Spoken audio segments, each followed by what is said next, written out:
Hey guys, Matt Ogus here. In this video I am performing the seated dumbbell biceps curl but using occlusion training or blood flow restriction training. And I can already guess that many of you guys watching this are probably wondering, what the hell am I doing? What the f is going on? Why?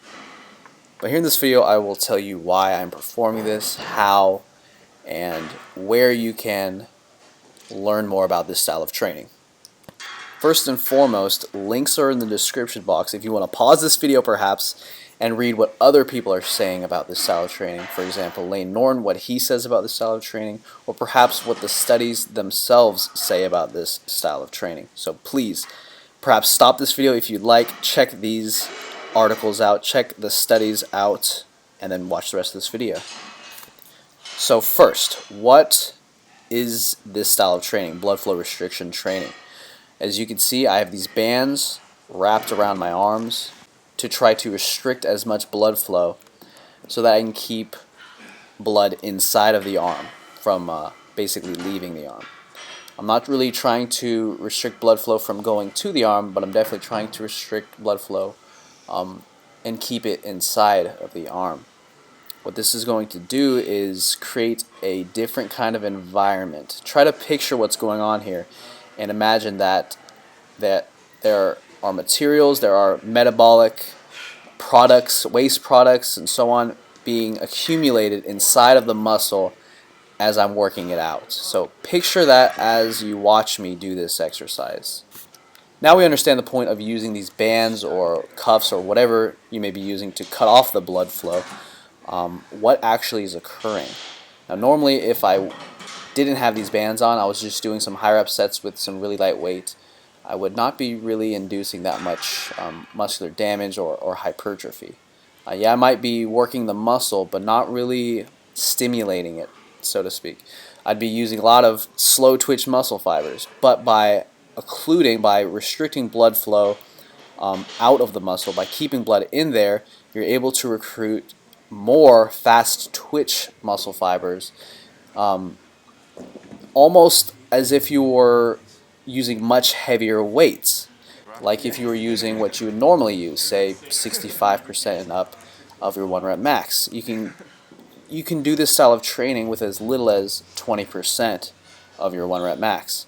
And how does that convert, into actual weights?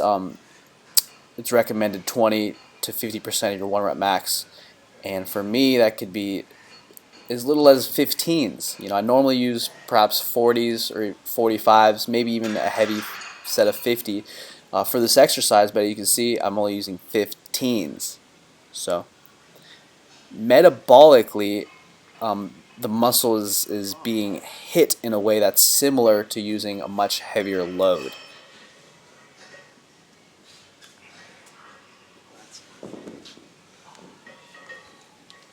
Okay, so now we know a little bit about occlusion or blood flow restriction training, how it works, why it works. How would you actually apply this, and who should be applying this? Should everyone be doing this?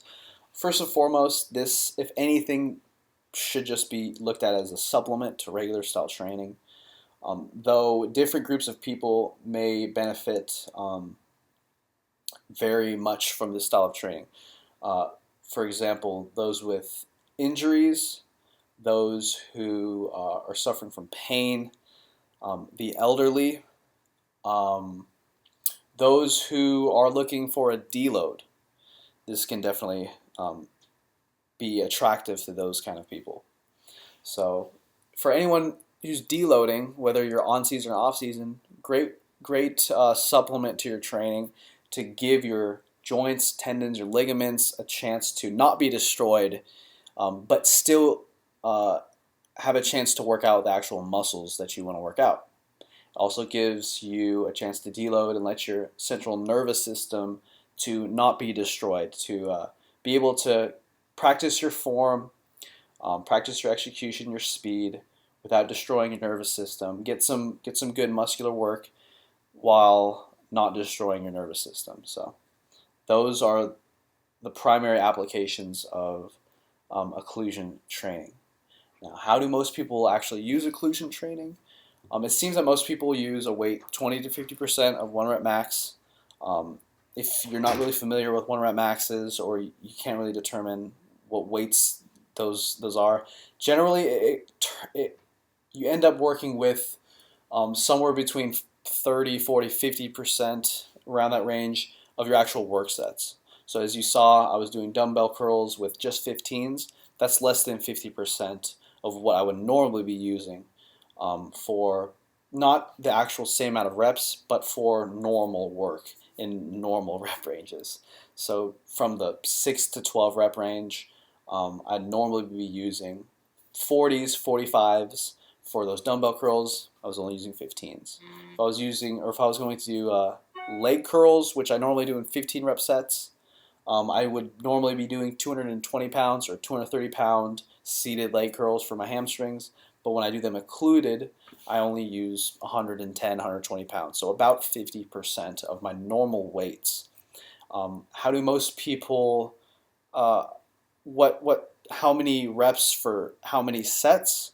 A very popular way to do this is as what follows.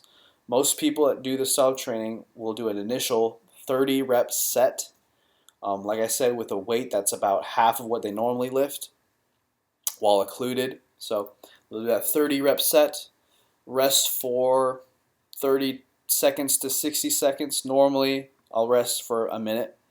I'll do it 2 to 4 sets after that of 15 reps.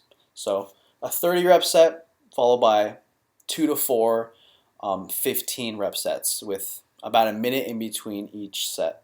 So it might sound weird doing a 30 rep set followed by 15 rep sets. It's like, aren't those 15 rep sets just going to be super easy? Not exactly, because with blood flow restriction, it's very uncomfortable. All the blood is just accumulating whatever muscle you're working out, if you're occluded properly, if it's tight enough. And it's quite uncomfortable, I'll just say. So when you're doing your biceps, your triceps, your quads, your hammies, whatever you may be working out, while occluded, that first 30 rep set gets the blood all up in there. And then each 15 rep set after that is quite more uncomfortable than the last, as long as you're not resting more than, over a minute. So if you're just hitting a minute rest sets while doing this, it's quite a fun but somewhat uncomfortable way of training. I love it. I use it probably half the time when I'm doing my biceps and triceps. When I'm doing leg curls and leg extensions, I use it half the time. I haven't done it yet for calves, but maybe I'll do it in the future one day. This is not a substitute for regular heavy-ass training, though there are certain people who may want to use it more than others, such as people who are going through deloads, people who are dieting, or perhaps the elderly. And yeah, definitely check it out, guys. Do your research. Let me know what you think in the comments below. So last but not least, what muscles do most people work with occlusion style training, and where do you occlude? Most typically, biceps, triceps, quads, hamstrings, and sometimes calves. So for your biceps and triceps, where you're going to cuff or where you're going to occlude is between where your shoulder and your arm meet, where they connect. So around the arm, above the armpit right here, just right here, right there, right around there, right where your shoulder and your arm meet, okay? Try not to get too low. You don't need to go up here, but maybe a little, occlude like right around there, just like that, right where your shoulder meets the arm, right here, okay, and around. Now, if you're trying to do your legs, to work out, say, leg curls or leg extensions, at the top of the leg all the way around, I would say get in the back where your hamstring and your glute meet together. So not over the butt, but under the butt for the most part, okay? Maybe it doesn't have to be at the total bottom of the glutes, because some people have glutes that run down to their ankles, Ryan Doris, but right basically where your glute meets your hamstring, in the back, and then high in the front, as high as you can go, around your crotch and all that good stuff. So that's how you do your legs. And if you try to do your calves, you could either occlude the whole damn leg, or you could occlude the top of the calf below the knee right there. So the other muscles, chest, back, penis, let's not go there. So that's it, guys, for this occlusion video. This is not the end-all be-all for occlusion training. There are much better resources out there, I can guarantee you. But this is just to give an introduction on the style of training for those who may have never heard about it, or for those who have been wondering about it. So thanks a lot for watching, guys. Really appreciate it. See ya. Hey, quit being a little bitch! Ogus cake! Yeah, motherfucker!